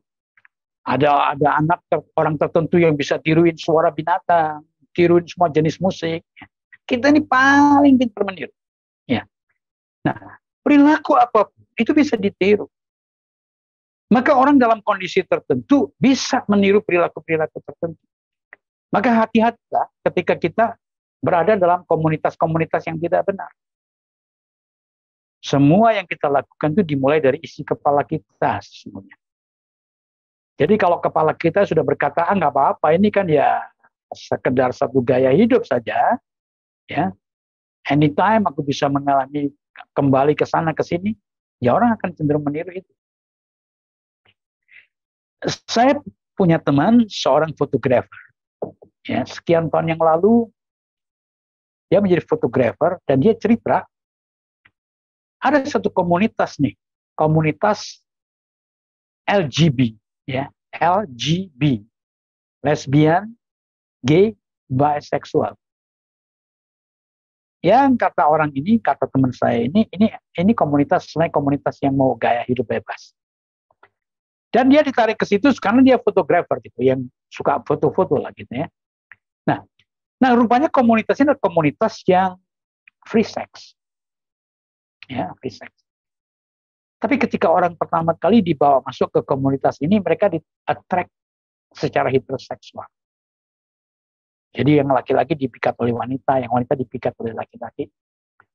Tapi begitu mereka ada di dalam komunitas ini, nah mulai terjadi yang laki-laki yang sudah jadi gay, yang biseksual itu menggoda yang laki-laki. Karena mereka live in it, tinggal bersama, bermalam bersama gitu. Ya. Sehingga yang laki-laki menggoda laki-laki. Awalnya mungkin tidak nyaman, lama-lama terbiasa, lama-lama menikmati. Maka orang-orang yang masuk pertama kali itu heteroseks minimal, kemudian mereka menjadi biseksual. Tapi ada yang keterusan tuh bahkan menjadi gay. Nggak tertarik lagi pada dan sebaliknya. Itu fakta-fakta yang terjadi di sekitar kita. Aktivis LGBT seringkali mengatakan, oh enggak, ini nggak akan bisa berpengaruh, nggak akan bisa menular, karena LGBT itu dilahirkan. Fakta yang terjadi menunjukkan sebaliknya, tidak ada orang yang dilahirkan sebagai LGBT. Tapi siapapun bisa dipengaruhi, bahkan dibentuk menjadi LGBT. Kalau kita tidak hati-hati, kalau kita tidak waspada. Maka Alkitab sudah mengingatkan, pergaulan yang buruk merusakkan kebiasaan yang baik. Jadi pilihlah komunitas yang benar, yang akan mendorong kita terus-menerus hidup di dalam kekudusan. Demikian jawaban saya. Next. Terima kasih dokter, jawabannya sangat cukup menjawab ya. Terima kasih untuk yang sudah bertanya. Oke, berikutnya apakah ada penanya lagi? Oke. Dipersilakan untuk di-unmute ya. Oke, shalom. Saya mau tanya ya dok ya, kebetulan karena topiknya LGBTQ saya jadi keinget nih gitu, ada sempat kenal sama seseorang gitu ya, dan saya juga sudah cukup kenal keluarganya gitu ya. Nah dia tuh pernah sempat curhat gitu ya sama saya. Jadi dia bilang sebelumnya saya cerita mungkin keluarganya itu dia sebenarnya keluarga yang harmonis, papa dan mamanya, dan kebetulan dia anak tunggal. Nah, saya melihat dia diperlakukan oleh keluarganya baik dan maksudnya tidak ada yang menyimpang lah ya. Dan dia maksudnya normal gitu ya, normal secara sex identity dan gender identity juga saya kelihatannya normal dari luar ya. Tapi dia mengaku sempat pernah mengaku ke saya, dia bilang dia itu merasa dari sejak kecil itu dia ada kelainan gitu dari dalam diri dia. Jadi dia tidak tertarik sama wanita. Dia ini kan laki-laki ya. Padahal saya sempat pernah melihat dia tuh sempat waktu di SMA tuh dia sempat punya pacar wanita gitu. Jadi dia sempat berhubungan secara normal. Tapi dia bilang itu dia nggak merasa nyaman dan dia nggak merasa damai sejahtera katanya gitu ya. Nah, memang keluarga ini belum Kristen ya. Jadi tidak percaya Tuhan dari papa mamanya dan dia juga bukan orang Kristen. Apakah memang ada ya dok yang seperti itu ya? Maksudnya dia sebenarnya kelihatan normal, tapi katanya dari dalam jiwa dia itu dia merasa seperti itu gitu. Jadi dia tidak tertarik kepada wanita padahal dia pria. Itu sih dok. Oke. Kalau kita berbicara soal tertarik kepada the opposite sex-nya, itu artinya adalah ketertarikan seksualitas yang akan baru terjadi pada saat orang itu puberty. Ya, jadi kalau kemudian dikatakan, oh waktu sejak anak-anak, sejak kecil saya itu sudah nggak tertarik sama wanita. Kalau ada yang mengatakan sejak kecil itu saya sudah tertariknya dengan sesama jenis, atau sejak kecil saya itu nggak pernah tertarik pada wanita, ya itu ungkapan-ungkapan bohong. Kenapa? Ketertarikan di dalam kaitan dengan sexual attraction itu akan muncul ketika orang itu mengalami puberty. Ya. Before puberty kita itu tidak ada sexual attraction itu. Jadi sexual attraction itu terjadi pada saat puberty. Nah, puberty itu berarti kita udah remaja. Nah, oke. Itu poin pertama. Poin kedua, kalau kita bicara dalam kontribusi pembentukan gender role tadi, itu terjadi pada usia berapa? 3-5 tahun. Jauh sebelum pubertas itu sendiri muncul. Ya. Dan peristiwa-peristiwa yang terjadi pada masa itu tidak sepenuhnya kita bisa mengingatnya. Itu yang harus kita sadari. Ya. Nah, maka kalau kita melihat ada orang kemudian mengatakan nggak pernah punya ketertarikan, lalu mengatakan, oh ya keluargaku baik-baik saja. Ungkapan-ungkapan itu merupakan ungkapan-ungkapan yang ada di permukaan yang belum tentu sepenuhnya seperti itu. Tapi jangan pernah lupa, memang ketika kita bicara sexual orientation, ketika kita bicara perilaku-perilaku seksual ini, itu bukan hanya dipengaruhi dalam kaitan dengan interaksi orang tua dan anak, dalam kaitan dengan parenting. Tapi yang paling mendasar tadi saya sudah katakan, poin yang paling mendasar itu adalah spiritual identity distortion. Distorsi spiritualitas kita, identitas rohani kita. Dan ketika kita bicara ya, spiritual identity distortion, penyimpangan perilaku seks ini tidak bisa tidak, itu melibatkan ada unsur keterlibatan kuasa gelap. Kalau saya mengatakan keterlibatan kuasa gelap, tidak berarti bahwa orang yang bersangkutan pasti terlibat dengan okultisme, terlibat dengan perdukunan.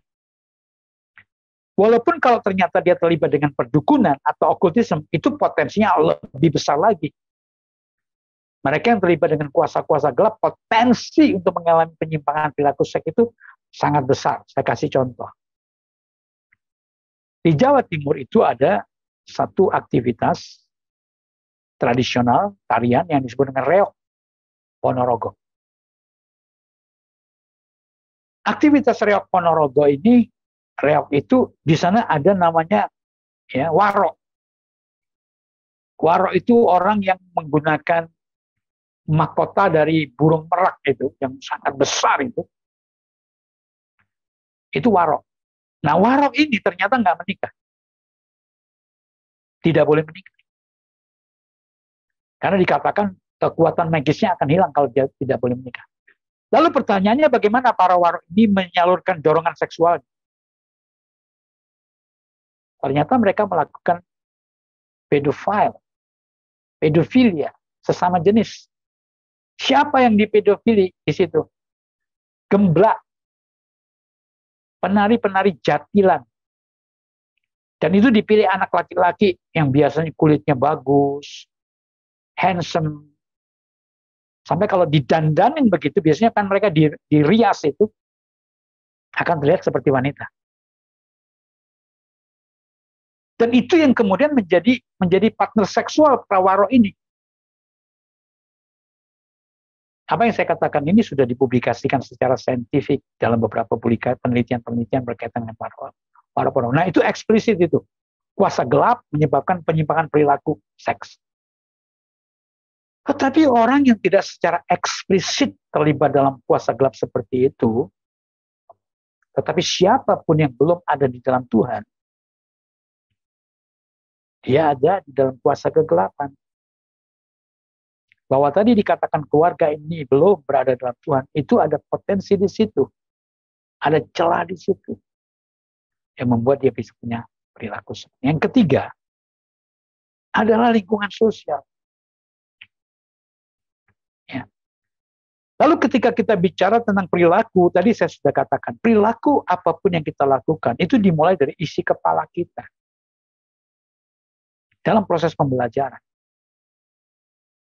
Nah, ini kita harus hati-hati, para orang tua. Waspadai ini. Kenapa? Marvel, kemudian Disney, itu semua sedang mencoba menanamkan konsep dalam benak generasi alfa. Siapa itu generasi alfa? Ada dari generasi Z. Generasi alfa yang paling senior itu lahir pada tahun 2011. Belum semuanya lahir, karena yang generasi kelompok yang terakhir baru akan lahir nanti tahun 2025. Ini menjadi target ini generasi alfa ini. Lewat film-film seperti itu. Ya, ditanamkan di dalam benak anak-anak ini. Even keluarganya baik-baik saja kalau saben hari dia bacaannya nggak benar, main game yang nggak benar, nonton yang nggak benar. Ya. isi kepalanya jadi nggak benar, perilakunya berpotensi nggak benar. Jadi itu sedikit analisa yang bisa saya berikan terkait dengan statement yang tadi dikatakan, akhir dari keluarga baik-baik katanya, tapi kenapa kok terlibat dengan munculnya perilaku seperti ini, seperti itu? Maka itu yang tadi saya katakan, potensi-potensi yang mungkin menjadi penyebab munculnya kasus itu. Kenapa saya katakan mungkin? Karena saya tidak melakukan diagnosa secara langsung dari orang yang bersangkutan. Kalau kita ketemu orangnya, kita anamnesa, kita gali, kita bongkar masa lalunya, kita analisa secara spesifik, baru akan bisa ketahuan secara lebih spesifik. Tetapi tanpa itu kita hanya bisa kemudian menilai potensi-potensi apa yang menyebabkan dia bisa mengalami situasi itu. Demikian jawaban saya. Next. Ya, thank you banyak dokter untuk jawabannya. Oke, sebelum kita lanjut ke pertanyaan yang secara resen, izinkan saya bacakan beberapa pertanyaan dulu dari chat juga. Dan disclaimer juga untuk Bapak Ibu Saudara, mungkin hari ini tidak semua pertanyaan bisa terjawab ya, karena cukup banyak, terutama mungkin yang melalui chat yang tidak terlihat di layar ini gitu. Salah satu pertanyaannya, untuk yang resen mungkin ditandai dulu ya, bisa di lower hand dulu. Nanti kita akan berikan kesempatan kepada penanya ini. Oke.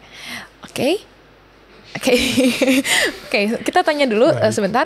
Untuk bagian pemulihan di terakhir tadi dok, untuk bagian pemulihan spiritual, psikologi, dan sosial, apakah harus urutannya seperti itu?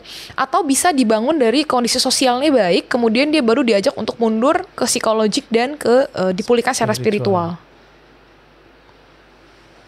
Atau harus urutan dok? Kalau dalam experience saya, kalau kita balik tidak akan efektif dan take longer time. Butuh waktu lebih lama. Karena akar masalahnya itu adalah spirituality. Jadi makanya gini, saya selalu katakan begini, kalau kita orang percaya ya, ketemu orang-orang LGBT, itu jangan terjebak pada perilaku seksnya. Jangan terjebak di situ. Itu hanya simptom di permukaan aja itu. Kita harus tahu, ya, akar masalahnya dia adalah spiritual identity distortion. Jadi kalau kita ketemu dengan orang itu, jangan terjebak pada seksualitinya, tetapi fokus kepada yang paling dalam dari orang ini. Maka kita mesti minta hikmat Tuhan untuk punya kesempatan dengan orang-orang seperti ini, kita mempercakapkan Tuhan Yesus. Sampai kita punya kesempatan mengundang orang seperti itu, membuka hatinya, menerima Tuhan Yesus sebagai Tuhan dan Juru Selamat pribadi. Ya. Demikian yang bisa saya sampaikan. Jadi, kalau dibalik, itu akan take a longer time dan seringkali tidak efektif. Karena yang paling utama, belum selesai. Sama seperti gini ya, kalau dalam pendekatan medis, ya itu yang barangkali yang paling banyak orang lebih mudah memahami adalah COVID-19 gitu kan. Kita jangan terjebak pada batuk pileknya gitu kan. Waduh, batuk-batuk dikasih OBH yang nggak sembuh gitu kan. Kalau dia cuma COVID dikasih OBH nggak sembuh. Aduh, pilek-pilek dikasih apa, obat flu gitu nggak sembuh. Sekarang kalau kita mengalami kasus COVID, dia kasih Paxlovid. Itu obat yang sekarang sudah di-approve, ya, bahkan oleh pemerintah kita. Antivirus, Paxlovid. Jadi tembak langsung di akar masalahnya di situ. Baru kemudian ya simptomnya diatasi juga. Oh, kalau ada demam, ya dikasih penurun panas. Oh, ada pilek-pileknya, ya dikasih obat flu.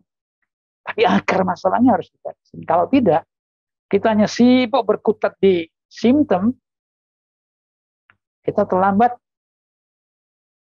Spiritual identity resource-nya nggak pernah dibenahi, kita akan kehilangan dia di kekekalan. Itu tragic. Maka keep in mind. Jadi sebagai orang percaya, sebagai gereja Tuhan, ingat, tugas kita utama itu apa? Tugas utama kita adalah apa? Menjangkau jiwa-jiwa. Jadi jangan terjebak pada simptom. Jangan terjebak pada hanya di permukaan. Sama seperti kalau kita menghadapi misalnya pelayanan menghadapi orang-orang miskin, ya. Jangan terjebak hanya, urusan sembako. Tapi bagaimana kita simultan ketika kita sampaikan beri sembako, ya kita beritakan ada roti hidup yang bisa buat mereka mengalami kehidupan kekal, begitu. Kalau enggak, kita akan terjebak dalam social gospel, hanya aktivitas sosial. Demikian pandangan saya. Next. Terima kasih banyak, Dok. Jadi ini juga menjawab salah satu penanya yang bertanya bagaimana jika orang LGBT tersebut adalah orang yang ansos, artinya memang tetap bisa dijangkau karena penjangkauan dilakukan secara pribadi. Jadi meskipun dia orang yang ansos, tetap bisa diajak untuk pulih gitu ya. Betul. Kemudian kita boleh lanjut tadi untuk Kofardi ya, tadi raise hand. Boleh di-unmute untuk Kofardi, silakan. Oke, thank you, Wi. Shalom, dokter. Saya mau nanya, saya kan jadi ada punya temen ya, Dok. Dia kelihatannya sih kemungkinan besar kayaknya LGBT gitu ya.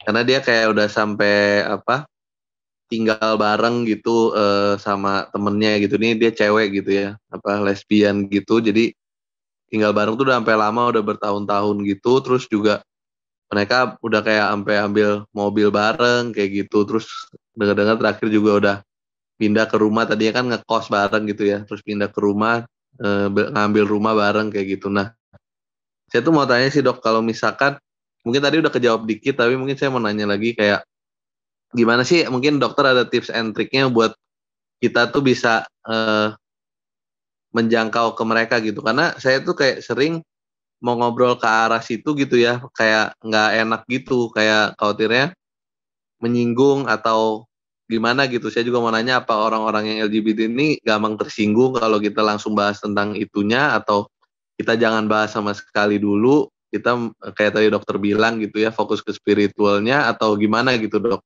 Tips and triknya untuk kita bisa pendekatan untuk mulai nyadarin dia nih gitu. Gitu sih, Dok. Ya. Thank you. Ya, yang saya harus katakan adalah kita ini nggak akan punya kuasa untuk membuat orang bisa sadar.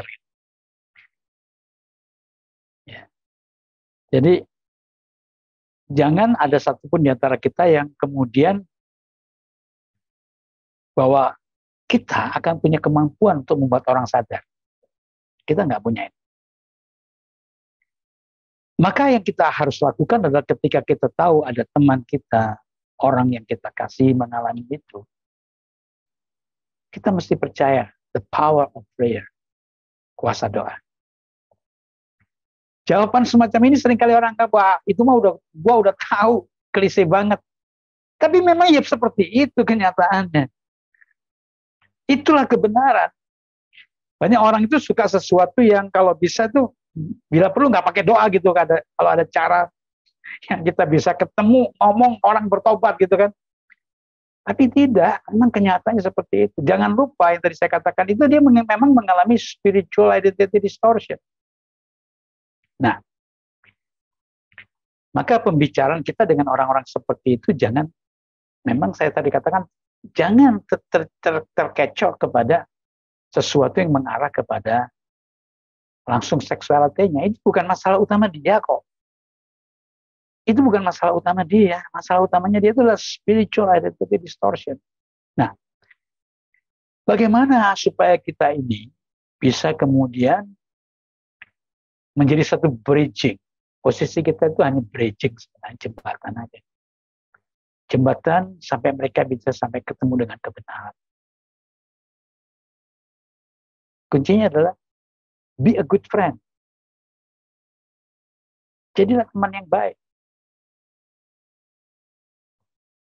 Dan ini bukan sesuatu yang mudah gitu kan. Be a good friend. Kalau kita as a good friend, itu kita bisa itu ngomong dari hati ke hati kok. Ya. Kalau kita as a good friend, kita bisa ngomong dari hati ke hati. Jadi misalnya kalau kita punya teman gitu ya, dari kamu ceritakan, Fardi ceritakan, punya teman kayaknya nih lesbi nih. Ya. Kalau kita jadi good friend, mereka ini yang lesbi nggak beda juga dengan hubungan-hubungan heterogen. Bisa berantem juga mereka. Ya, bisa berantem. Nah, ketika mereka berantem kan, kalau kita ini menjadi good friend, kita kan tahu Lagi apa nih? Lagi ada apa nih? Kok kelihatan kamu hari ini bad mood? Nah kalau kita ini good friend, dia kan bisa cerita itu. Tanpa kita ngomong dia bisa cerita dengan leluasa. Nah ketika dia bercerita, lagi-lagi jangan posisikan diri untuk kemudian kayak kita sebagai orang yang paling benar gitu kan. Dengerin aja dia ngomong. Kalau saya selalu ajarkan, sampaikan adalah dalam situasi seperti ini adalah share our own experience with God. Karena itu akan menghindarkan dispute, menghindarkan kita debat gitu. Dia ceritakan pengalamannya, kita boleh dong kita cerita pengalaman kita. Kita cerita, wah ya kalau punya, gue juga pernah, kalian bisa ngomong gitu, gue juga pernah ngalami situasi-situasi yang berat gitu. Dan ini yang gue lakukan waktu kita ngalamin kayak gitu. Poin yang dari kita ceritakan adalah mengarah kepada ya, saat kita mengalami pergumulan, kita lari kepada Tuhan. Tuhan yang berkata, marilah kepadaku engkau yang letih lesu dan berbeban berat. Aku akan berikan kelegaan kepadamu. Nah, kalau kita bisa share our own experience, dan itu nggak bisa didebat oleh siapapun, ya, dia tidak akan bisa membantah itu pengalaman kita kok. Bahwa kemudian dia ingin mengalami seperti yang kita alami atau tidak, itu pilihan dia. Tapi at least kita pernah cerita tuh. Ada orang lagi pilek begitu kan. Kita cerita boleh dong kita. Gua kalau lagi flu, gua minum apa?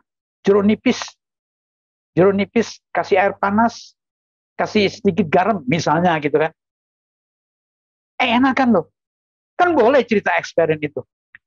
Bahwa kemudian dia percaya apa yang kita ceritakan dan ingin mencobanya, atau dia nggak percaya dengan pengalaman kita dan tidak mau mencobanya, terserah dia. Tapi biasanya kalau kita telah membangun hubungan baik, mereka akan ada dorongan untuk, why not I try your way. Kenapa tidak aku akan coba caramu gitu kan. Pada titik itu kadang dia bisa berkata, aduh tapi gua nih ngerasa nggak bener nih. Ya kan?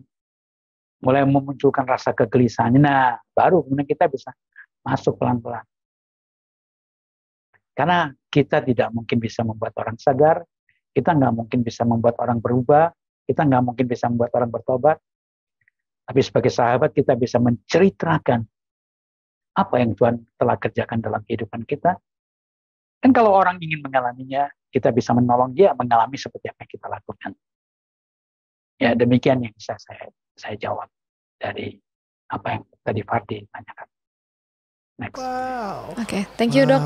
Thank you Kak Fardi. Pertanyaannya, aku langsung lanjut ya pertanyaan berikutnya karena waktunya sudah singkat. Aduh ini seru banget. Oke, pertanyaan dari chat ya untuk yang berikutnya ini. Bagaimana menanggapi mereka yang mengatasnamakan LGBTQ sebagai bagian dari HAM dan menolak mereka sama saja dianggap jahat? Atau ini mungkin humanisme juga ya salah satunya? Boleh dok, silahkan. Kalau kita mempelajari Declaration of Human Rights, ya, tidak ada satupun di dalam deklarasi itu orang punya hak untuk memilih mati, nggak ada.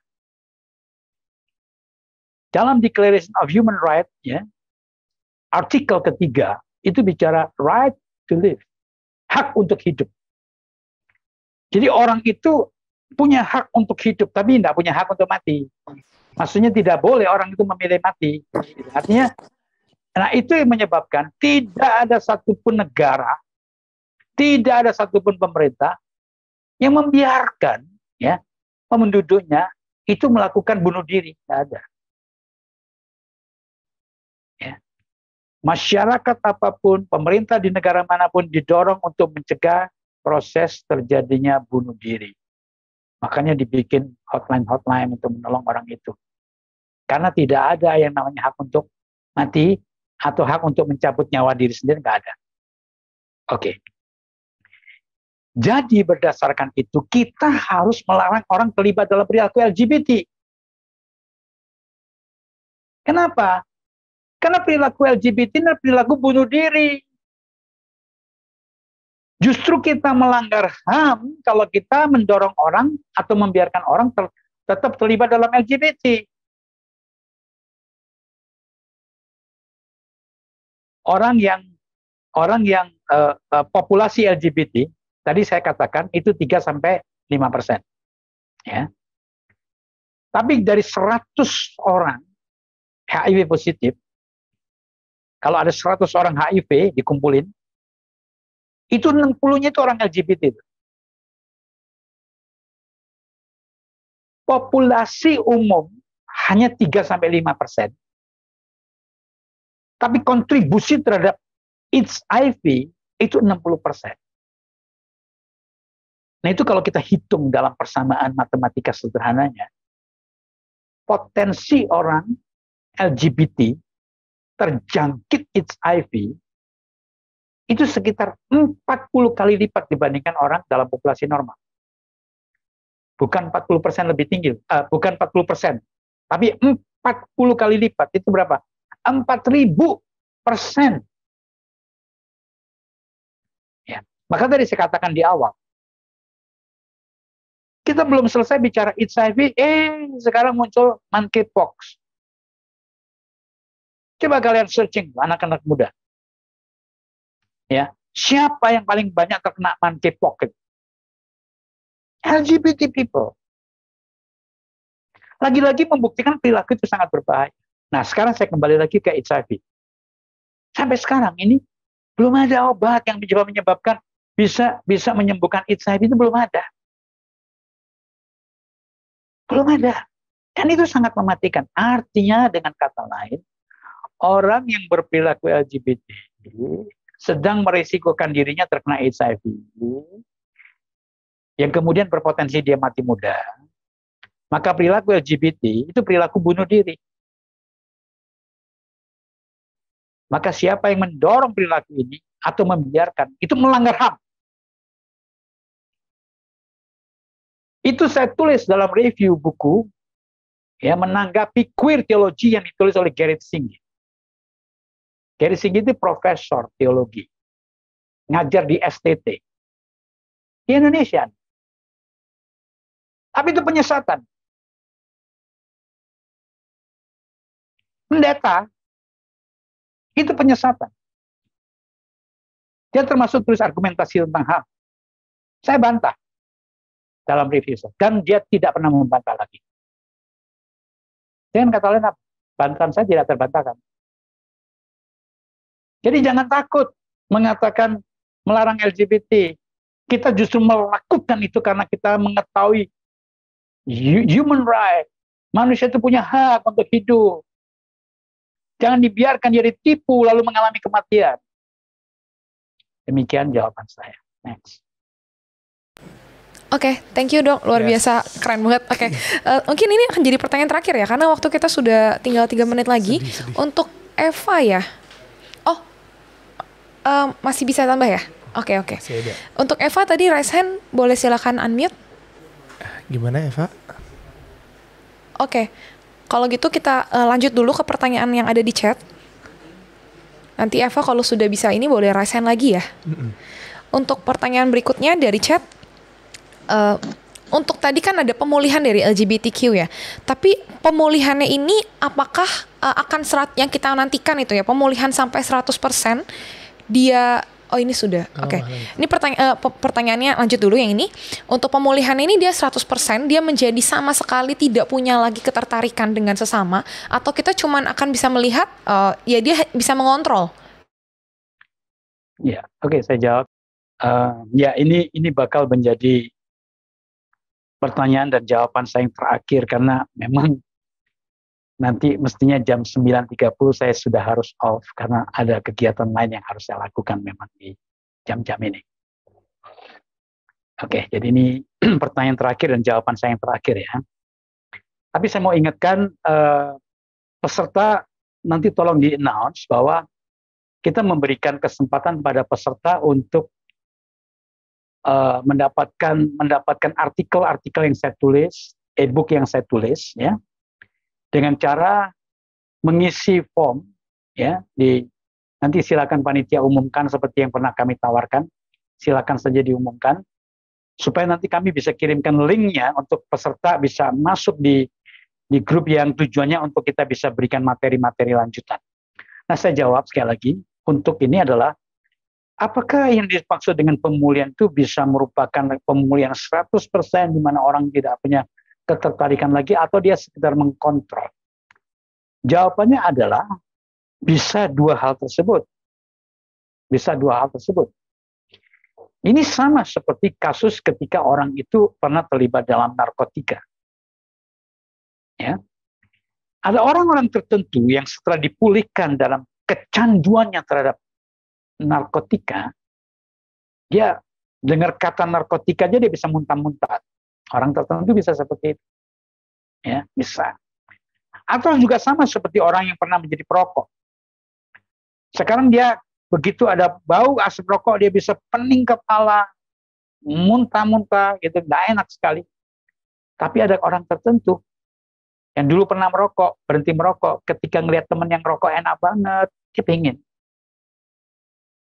Ada orang tertentu yang pakai narkoba, ya. Sekarang dia ngelihat orang pakai, dia pengen. Jadi setiap orang punya kondisi yang berbeda-beda. Ya. Dan itu artinya adalah di dalam proses pemulihan ini bicara satu proses yang orang itu harus terus-menerus tidak lagi bergantung pada kekuatannya sendiri, tetapi dia sungguh-sungguh berharap pada kekuatan Tuhan untuk proses pemulihan. Ya. Demikian jawaban yang bisa saya berikan. Ya. Sekali lagi saya mohon maaf sekali. Ini acara mestinya sampai jam 9.30 gitu. Saya sebenarnya ingin sekali untuk membagikan banyak hal kepada Bapak Ibu dan adik-adik sekalian. Tapi bahwa saya menyadari waktu kita sangat terbatas dan saya sendiri memang jam-jam begini ada hal yang lain yang harus saya lakukan di keluarga kami.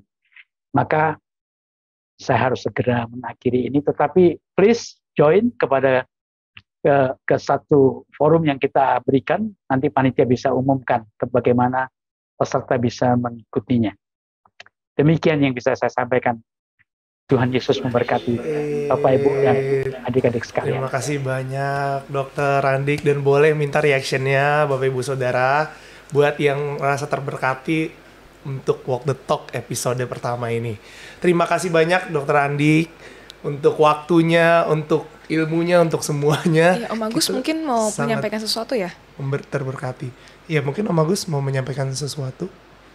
Shalom semua, shalom Dr. Andik. Terima kasih ya atas nama GBI Tanjung Duren. Saya ucapkan banyak terima kasih atas pelayanannya, atas berkat semua yang boleh disampaikan, yang bisa memperlengkapi kita. Ya, selama ini mungkin kita juga ngalami hari-hari ini mungkin sesuai dengan, ya mungkin yang dokter juga pasti lebih tahu, bahwa mulai dirasakan nih dok, memang kenyataannya. Kenapa ini kita perlu lakukan yang kita lakukan hari ini, karena memang terakhir ini mulai terasa begitu, bahwa kehadiran orang-orang LGBTQ ini sekarang bukannya lagi jauh, tapi sudah orang-orang yang dekat, yang kita tahu, yang kita kenal, dan ya kita membutuhkan ini untuk memulihkan mereka gitu. Ya, sekali lagi juga terima kasih dok atas berkatnya, atas apa yang boleh dibagikan hari ini. Tuhan memberkati Bu. Ya, oke, semuanya udah mau ditutup. Rian, ini ada yang lain? Belum sih Om. Kita mungkin persilakan Dokter Andik dulu. Kalau memang Dokter Andik ada hal yang harus dilakukan, boleh dipersilakan live. Terima kasih banyak sekali lagi dokter. Tuhan Yesus memberkati. Terima kasih dok. Oke, sebelum kita akhiri Om, kita masih mau ada pengumuman sedikit untuk Walk the Talk episode berikutnya. Yeay. Boleh kasih reaction teman-teman semua. Sekali dong. Karena kita akan ada kegiatan lagi di kegiatan yang sama seperti ini di minggu depan dengan tema perihal parenting ya. Ini dia nih. Jadi komunikasi dengan anak remaja tanpa drama atau smart parenting. Jadi untuk segmennya mungkin agak lebih senior dari teman-teman yang ikut saat ini. Tapi kalau teman-teman berminat, mungkin memang belum menikah tapi berminat gitu kan, boleh mendaftar ulang ya. Jadi harus mendaftar ulang nanti menggunakan link Walk the Talk. Betul. Mungkin itu untuk pengumumannya. Jadi secara sistem juga bakal sama lah ya. Iya. Saya mau ini mungkin boleh di nantinya itu anak-anak yang kan ini untuk remaja ya, untuk remaja dan pemuda berarti kan, youth dan teens, maksudnya orang tuanya, tapi kan bisa juga dari sudut sebaliknya ya. Berarti anak-anaknya jadi teens dan youth-nya sebetulnya bisa, supaya bisa lihat review orang tuanya, itu juga boleh hadir atau bagaimana? Oh, iya, mungkin nanti kita akan umumkan lebih jelas lagi, tapi bisa mungkin ada point of view yang juga bisa memperlengkapi anak-anak usia remaja dan pemuda juga. Supaya gitu ya. Bisa lihat review orang tuanya begitu kan. Sebelum kita akhiri Walk the Talk hari ini, kita akan doa tutup bersama-sama. Kemudian nanti untuk Om Agus kami minta doa berkat ya Om. Oke. Mungkin boleh di spotlight juga ya Om Agusnya. Oke. Thank you. Ayo kita bersatu di dalam doa. Tuhan Yesus, selamat malam Tuhan, kami mengucap syukur buat malam hari ini, buat Walk the Talk yang pertama Tuhan, terima kasih buat setiap penyertaan, hikmat, kreativitas daripadamu, terima kasih buat setiap apa yang sudah kami dengar malam hari ini, kami percaya itu boleh memperlengkapi setiap kami lebih lagi, dan kami memberkati Dr. Andik yang sudah bagikan banyak hal Tuhan yang membukakan buat setiap kami, biar itu boleh memperlengkapi gereja Tuhan untuk menyikapi kegerakan LGBTQ hari-hari ini, karena kami percaya gerejamu boleh jadi alatmu untuk menghambat pertumbuhan kegerakan ini, boleh jadi alatmu untuk membawa pemulihan bagi generasi, bagi orang-orang yang tersesat, bagi orang-orang yang mengalami kerusakan identitas Tuhan. Terima kasih Bapak. Tuhan, kalau sebentar kami akan akhiri malam hari ini, Tuhan kami mau lepaskan berkat juga buat gerejamu di tempat ini Tuhan, buat setiap pemimpin-pemimpin kami, buat Om Agus, buat Om Budi, buat Om Andi, buat Ko Riki, buat Ko Ezra, buat Ko Alex sebagai gembala-gembala kami Tuhan di tempat ini. Buat Om Sam sebagai gembala rayan kami, buat Opa Niko sebagai gembala sidang kami, tutup bungkus para pemimpin kami dengan kuasa darah-Mu Tuhan, jagai setiap mereka, jagai setiap kehidupan mereka, apapun yang mereka kerjakan dengan takut gentarkan Tuhan, Tuhan yang buat beruntung dan berhasil untuk besar kemuliaan nama Tuhan. Kami juga lepaskan berkat shalom untuk bangsa kami Tuhan, shalom Indonesia, terpujilah nama Yesus atas bangsa kami, Engkaulah Tuhan atas bangsa kami. Terima kasih Bapa, terima kasih Tuhan. Kalau sebentar kami akan akhiri WTT malam hari ini Tuhan, tapi kami boleh rindu untuk persiapkan hati kami untuk boleh terima berkat yang terbaik daripada Tuhan. Bapak, hamba berdoa sekali lagi Tuhan buat seluruh anak-anak-Mu yang untuk kami semua yang boleh mendengar Tuhan apa yang disampaikan Dr. Andik hari ini, itu boleh menjadi satu, bukan hanya sekedar pengetahuan, tetapi satu dasar yang boleh menjadi kekuatan, menjadi basis kami untuk boleh mengerti dan menang Tuhan atas LGBTQ. Kami juga boleh, yang kami boleh diperlengkapi juga untuk boleh menolong orang-orang yang mengalami hal ini.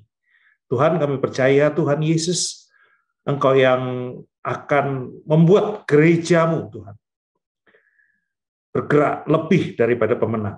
Setiap kami boleh menjadi lebih daripada pemenang. Terima kasih Bapa, terima kasih Tuhan Yesus. Kiranya berkat-Mu Tuhan menyertai kami, melindungi kami, dan bahkan melepaskan kami. Semua yang terikat oleh LGBTQ hari ini Tuhan, yang mendengar hal ini juga. Semuanya Tuhan, saat mereka, roh mereka disadarkan, mereka boleh mengalami pemulihan. Beri mereka keberanian Tuhan, untuk boleh melangkah keluar daripada LGBTQ.